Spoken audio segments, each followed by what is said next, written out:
कई बरसों के बाद में गांधी परिवार में शहनाई गूंजेगी। प्रियंका गांधी और रॉबर्ट वाड्रा के बेटे रेहान वाड्रा, उनकी सगाई हुई है राजस्थान के रणथंभौर में।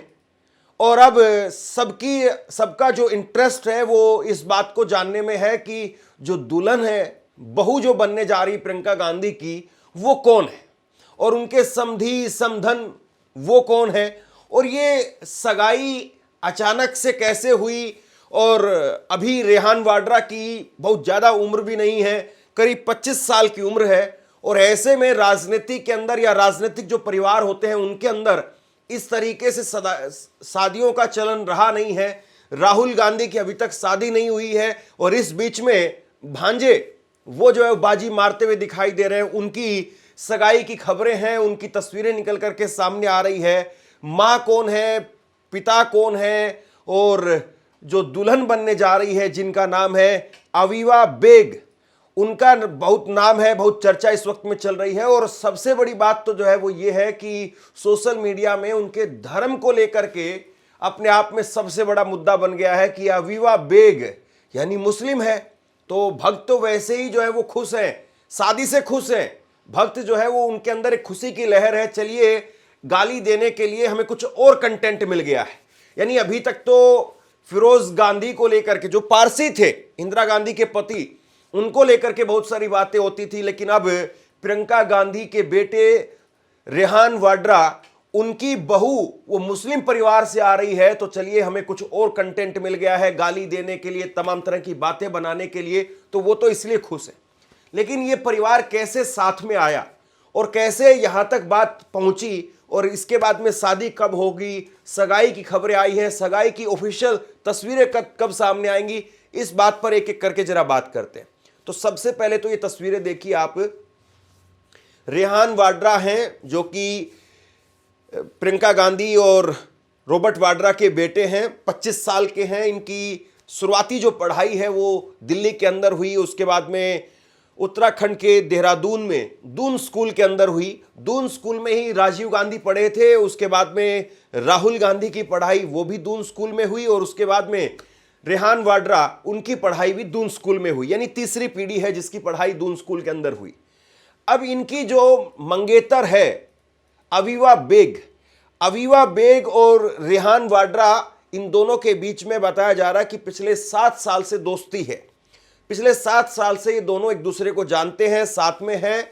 और अवीवा बेग, इनकी पढ़ाई भी दिल्ली के मॉडर्न स्कूल में हुई है, जहां पर शुरुआती पढ़ाई प्रियंका गांधी की और राहुल गांधी की भी हुई थी। यानी दिल्ली का एक नामी ग्रामी स्कूल है, बाराखंबा रोड पर है, अगर आपने देखा हो तो कभी। और बड़ी बड़ी हस्तियां या बड़े बड़े परिवार, चाहे राजनीतिक परिवार हो, चाहे वो बिजनेसमैन परिवार हो, उनके बच्चे या उनकी पढ़ाई वो दिल्ली के इस मॉडर्न स्कूल में हुई है। और इसी स्कूल में अवीवा बेग की पढ़ाई हुई थी। अवीवा बेग वो खुद एक फोटोग्राफर हैं। प्रियंका गांधी के बेटे रेहान वाड्रा वो भी एक फोटोग्राफर हैं। और रणथंभौर के अंदर, राजस्थान के रणथंभौर में इस वक्त में दोनों फैमिली है। कहा यह जा रहा है कि 29 दिसंबर को दिल्ली के अंदर बहुत औपचारिक तौर पर जो है सगाई हो चुकी है, लेकिन अब जो कुछ औपचारिकताएं बाकी थी उनको राजस्थान के रणथंभौर में एक होटल है, एक रिजॉर्ट है, उसके अंदर बाकी की औपचारिकताएं वो पूरी की जाएंगी। और इसके लिए दोनों परिवार, दोनों फैमिली वो पहुंची हुई है। राहुल गांधी भी पहुंचे हैं, ये भी कहा जा रहा है। और सबसे बड़ी बात यह है, कुछ तस्वीरें जो निकल करके सामने आई हैं उसमें इमरान बेग जो कि समधी बनेंगे प्रियंका गांधी के, और इनकी पत्नी है नंदिता बेग। उनके बारे में कहा जा रहा है कि वो एक खुद इंटीरियर डिजाइनर है, और कांग्रेस पार्टी का जो नया मुख्यालय बना, वो नया मुख्यालय भी नंदिता बेग ने ही डिजाइन किया था, ये कहा जा रहा है।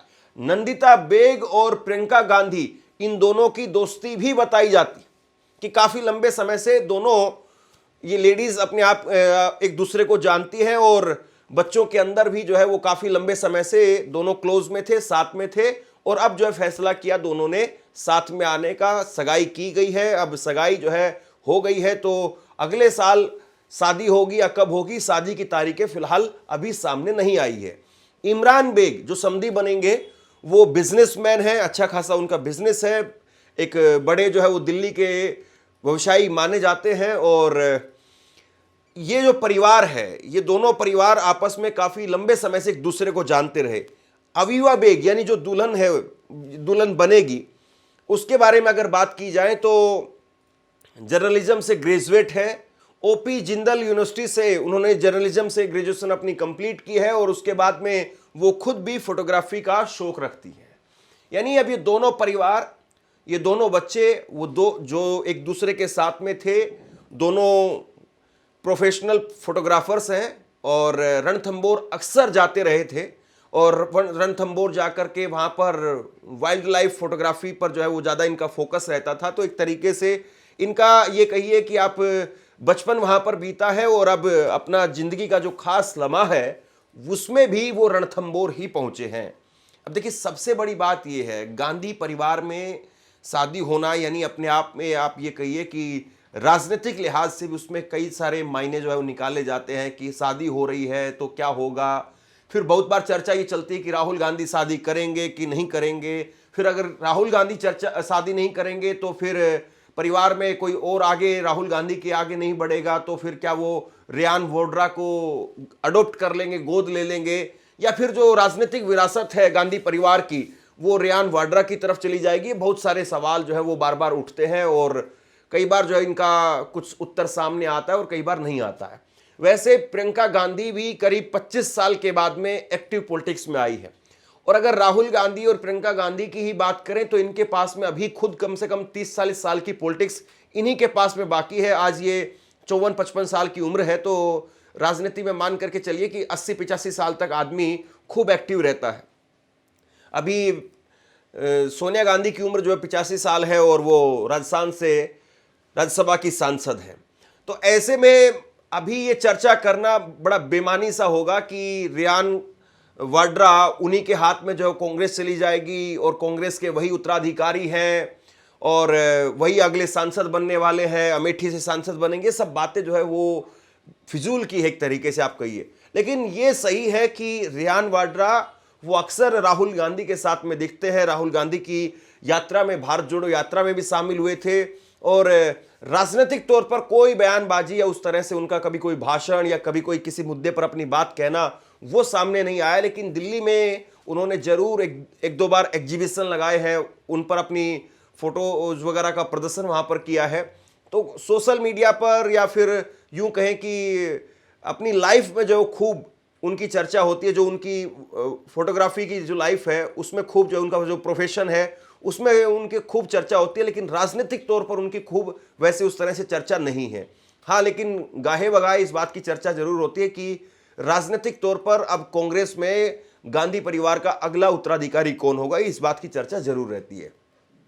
अब जरा मैं आपकी स्क्रीन पर एक बार आप देखिए, ये है गांधी परिवार का इतिहास। अगर आप देखें तो इसमें मोतीलाल नेहरू से आप मान करके चलिए कि अगर इसकी शुरुआत करें, वैसे तो बहुत ऊपर से है, लेकिन मोतीलाल नेहरू जो कि जवाहरलाल नेहरू के पिताजी थे, मोतीलाल नेहरू की शादी होती है स्वरूप रानी से और स्वरूप रानी मोतीलाल नेहरू की 3 संतानें हुई, जिसमें जवाहरलाल नेहरू, विजयलक्ष्मी पंडित और कृष्णा हती सिंह।